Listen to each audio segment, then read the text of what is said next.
हमारा YouTube channel देखने वाले सभी मित्रों को नमस्कार। अमेरिका और चीन के बीच तनाव लगातार बढ़ता जा रहा है। 2 दिन पहले अमेरिका के टोही विमानों ने चाइनीज फजाई हदूद को पार किया था और आसमान में परवाज की थी। बहुत ऊंचाई तक है ये विमान और हालत ये थी कि चाइनीज रडार इसका पता नहीं लगा पाए, चकमा खा गए। लेकिन चाइनीज को पता लगा इसके बाद तो उन्होंने इस पर प्रतिक्रिया व्यक्त की। प्रतिक्रिया बड़ी तीखी थी, लेकिन इस प्रतिक्रिया के फौरन बाद अमेरिका ने गुस्से में आकर चाइना की 23 कंपनियों को ब्लैकलिस्ट कर दिया।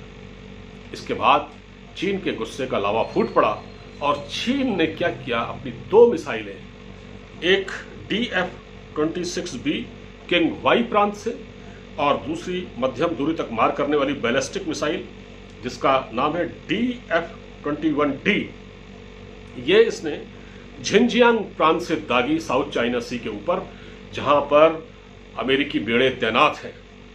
गनीमत यह थी कि ये मिसाइल किसी अमेरिकी बेड़े पर जाकर नहीं लगी। अगर ये लग गई होती तो आप मान कर चलिए कि एक बहुत बड़ी जंग की शुरुआत हो चुकी होती। ये बहुत खतरनाक माहौल है अपने आप में। इसमें अमेरिका कोशिश कर रहा है चाइना को उकसाने की, एक तरह से चाइना के सब्र का इम्तिहान ले रहा है। लेकिन चीन जो है वो बीच बीच में आलोचना ही कर रहा था, लेकिन उसने जवाब नहीं दिया। लेकिन ये उसने एक चेतावनी दी है अमेरिका को कि अमेरिका अपनी हद में रहे। लेकिन क्या अमेरिका मानेगा? नहीं। अमेरिका ने उनकी 23 कंपनियों को ब्लैकलिस्ट कर दिया है। तो आप ये समझ सकते हैं कि तनाव किस हद तक है, किस हद तक बढ़ रहा है। और अगर कहीं ये लड़ाई होती है तो आप ये समझ लीजिए कि दुनिया 2 हिस्सों में बढ़ जाएगी। एक तरफ चीन होगा, एक तरफ अमेरिका। भारत भी उसमें है। भारत तो चीन से पीड़ित है, अमेरिका की ओर झुका हुआ है। तो भारत को भी एक पोजीशन लेनी पड़ेगी कि किसके साथ है। भगवान न करे कि ऐसा कुछ हो, क्योंकि ये लड़ाई इसका मतलब विनाश है, इससे ज्यादा कुछ नहीं है। ये जो तनाव है दोनों देशों के बीच लंबे समय से चल रहा है। इसकी शुरुआत आपको मालूम ही है कि ट्रेड वॉर से शुरू हुई थी, जब अमेरिका ने कहा था कि चीन जो माल हमको भेजता है उसमें हमको ज़्यादा नुकसान है, उसमें हमको ज़्यादा पैसा खर्च करना पड़ता है। तो व्यापार कम कर दिया, कुछ कंपनियों पर बैन लगा दिया।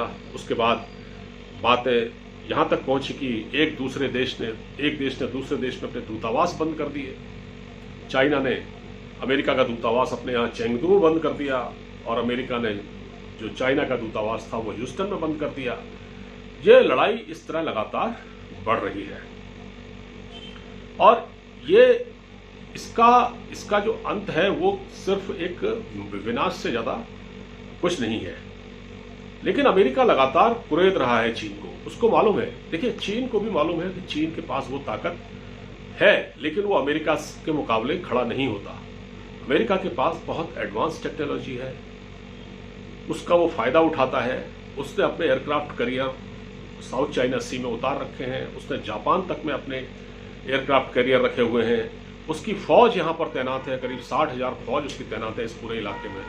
और वो पूरी तरह से चाइना से बदला लेना चाहता है। ट्रेड वॉर तो इसका एक विषय था ही, इस मुद्दे पर तो ट्रेड वॉर थी ही, ट्रेड वॉर का एक मामला तो था ही।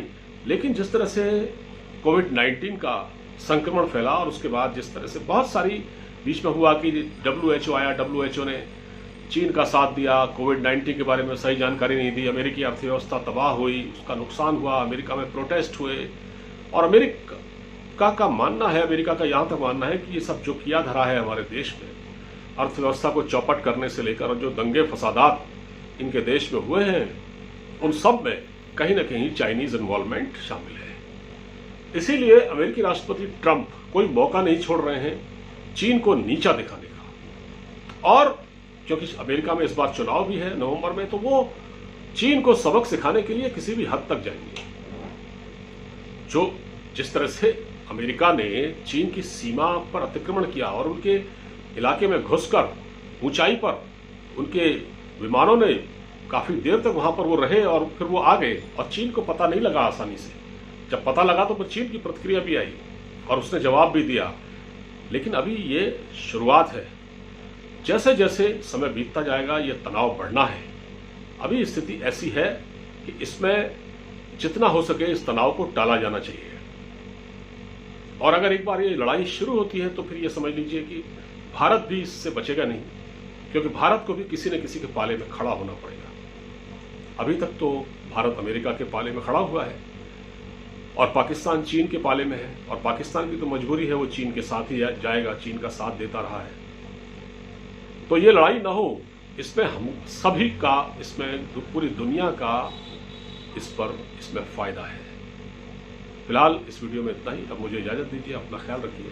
नमस्कार।